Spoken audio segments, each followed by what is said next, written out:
Ventajas y peligros de la predicación temática.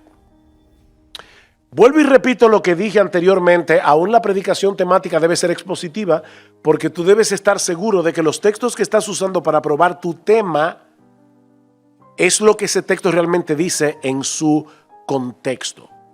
Por ejemplo, rápidamente, tal vez tú quieres dar un tema a la juventud y quieres alertarlos contra los pecados sexuales. Y les dice, huye de las pasiones juveniles. Es uno de los textos que tú vas a usar en tu tema. Bien, el único problema es que huye de las pasiones juveniles no tiene nada que ver con el sexo, no tiene nada que ver con eso. Si tú ves el texto en su contexto, te vas a dar cuenta que Pablo está hablando de ese afán que tienen los jóvenes de entrar en discusiones inútiles. Cuando Pablo le dice, huye de las pasiones juveniles, es no te enredes en discusiones inútiles. Entonces, si tú vas a predicar el texto siendo fiel al Espíritu Santo que inspiró la Biblia, tú tienes que estar seguro de que tú no estás aislando 2 Timoteo 2:22 de su contexto. Es como, yo no sé cuántas veces yo he escuchado prédicas en bodas de 1 Corintios 13, el hermoso pasaje del amor. Yo creo que 1 Corintios 13 se pudiera predicar en una boda, pero créeme, si tú lo predicas fielmente, algunos van a salir ofendidos. Porque 1 Corintios 13 es una bofetada a los corintios. Si tú eres fiel al texto, cuando yo oigo que una persona dice, ese pasaje es tan lindo, yo digo, no entiende nada de lo que dice 1 Corintios 13. Porque ese pasaje no es lindo, es una bofetada. Pero tienes que predicarlo en su contexto. Entonces, toda la predicación tiene que ser expositiva en el sentido de que si vas a armar tu tema, bien, pero tienes que estar seguro de que ese texto en su contexto habla de tu tema. ¿Se entiende, verdad? Ok. Bien, ventajas de la predicación temática, habiendo aclarado eso. Nos permite abordar temas bíblicos, así como doctrinas específicas que la iglesia necesita. Por ejemplo, en nuestra iglesia en Santo Domingo, este domingo pasado, iniciamos una nueva serie en el medio de una serie que yo estoy predicando de 1 Tesalonicenses. El pastor Salvador Gómez, que es otro de nuestros pastores, comenzó una serie sobre los atributos de Dios. Y va a ser una serie temática. Y de paso, yo tengo 2 predicaciones dentro de esa predicación, dentro de esa serie. Me toca dar el hecho de que Dios es todopoderoso. Y puede ser que yo use un texto bíblico específico que hable del poder de Dios, como puede ser que lo dé de manera temática. Y me toca hablar de la simplicidad de Dios. O sea, Dios no está dividido en partes. Hay varios textos. Escucha Israel, Jehová nuestro Dios, Jehová uno es, que hablan de la simplicidad de Dios. Pero yo lo voy a predicar muy probablemente de manera temática. Entonces, podemos hablar de los atributos de Dios, podemos hablar de la disciplina en la iglesia, podemos hablar de la doctrina de la Trinidad, podemos hablar de la inerrancia de las Escrituras. Hay tantos temas que la iglesia necesita. De igual manera, la predicación temática aporta variedad al ministerio de enseñanza y predicación en la iglesia. Y eso puede ser muy útil cuando tú estás predicando una serie muy larga que es expositiva consecutiva. Mira, si tú predicas el Evangelio de Juan o el Evangelio de Lucas de manera expositiva consecutiva, es probable que la serie dure 2 o 3 años. A veces es bueno en medio de la serie planificar temas que va a darle un respiro a la congregación de la serie más larga, o sea que puede ser muy útil también en ese sentido. Peligros de la predicación temática. Peligros. Primero, contrario a lo que muchos suelen pensar, es la más difícil. ¿Por qué? Por lo que ya yo he dicho, te obliga a que en vez de ver, por ejemplo, el libro de Romanos y ver en su contexto, tú vas a tener que ver un montón de textos en sus contextos particulares. Así que es muy difícil predicar temáticamente. Personalmente, de verdad, yo predico de manera temática a veces en nuestra iglesia, pero no me gusta. ¿Por qué? Bueno, primero porque creo en la predicación expositiva consecutiva, pero en segundo lugar porque es mucho trabajo.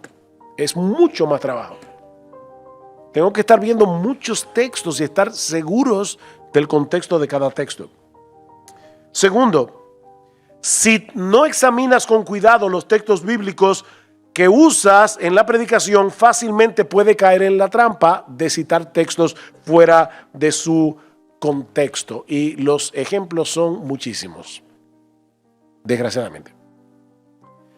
¿Cuántas veces hemos oído hablar en contra de el uso del alcohol, en contra del uso del cigarrillo o de las drogas, usando 1 Corintios capítulo 3, versículos 16 al 17, donde dice que somos templo del Espíritu Santo? ¿Han oído eso?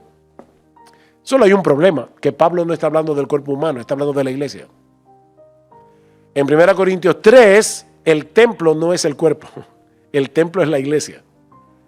Ahora, es sorprendente porque en 1 Corintios 6, 19, Pablo vuelve y usa la figura, pero esta vez el templo no es el cuerpo, sino la iglesia.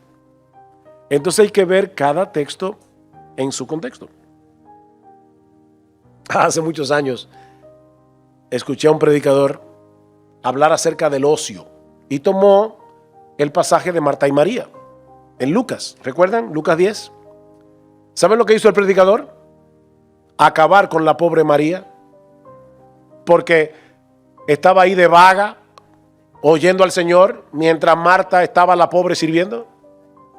Torció completamente el pasaje, porque el pasaje no alaba a Marta. ¿A quién alaba el pasaje? A María. Pero el predicador acabó con María y alabó a Marta.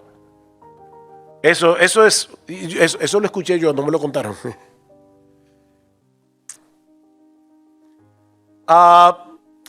Por otra parte, los predicadores que les encanta predicar temáticamente se cogen con ciertos temas.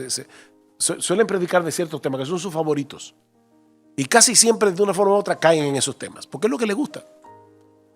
Si creen que las hermanas de la iglesia están vistiendo con inmodestia, lo cual es un problema, pero de una forma u otra, no importa de lo que esté predicando, la modestia es el tema.